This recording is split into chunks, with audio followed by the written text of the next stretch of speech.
ঢাকার মতো শহরে যারা আমরা থাকি, মানুষের চোখে মুখে গেলে অবিশ্বাস, খালি অবিশ্বাস, কেউ কাউকে বিশ্বাস করতে পারে না। কেউ যদি একটা ভিক্ষুক যদি এসে গ্লাসের মধ্যে নক করে বলে যে আমাকে 2টা টাকা দেন, আমি ভাত খাইনি 3 দিন, বিশ্বাস করতে কষ্ট হয় যে সত্যি সত্যি নিচ্ছে না মিথ্যা মিথ্যা নিচ্ছে। এত অবিশ্বাস এখন।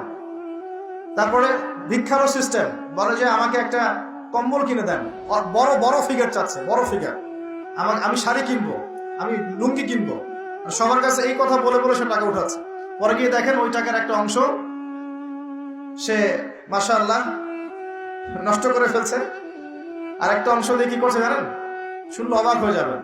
একটা কোলের বাচ্চাকে নিয়ে ভিক্ষা করছে। কোলের বাচ্চা, এই কোলের বাচ্চাটা সে হায়ার করে আনছে একজনের কাছে, ভাড়া নিয়ে আসছে। সেটা তার বাচ্চা না, অন্য কারো বাচ্চা ভাড়া নিয়ে আসছে, এবং সেই বাচ্চাটাকে ঘুমের ওষুধ খাইয়ে দেয়। কি খাইয়ে দেয়? ঘুমের ওষুধ খাইয়ে দেয়। ফিডারের সাথে অন্য কিছুর সাথে ঘুমের ওষুধ খাইয়ে দেয়।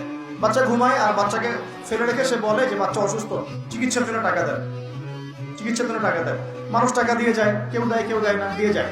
এই যে একটা টাকা হয় সারাদিন শেষে, বাচ্চা ঘুমিয়েই আছে, বাচ্চা ঘুমের ওষুধ খাওয়া।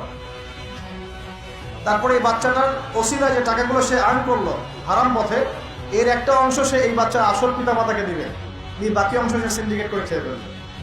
এটাও হয় ঢাকা শহরে।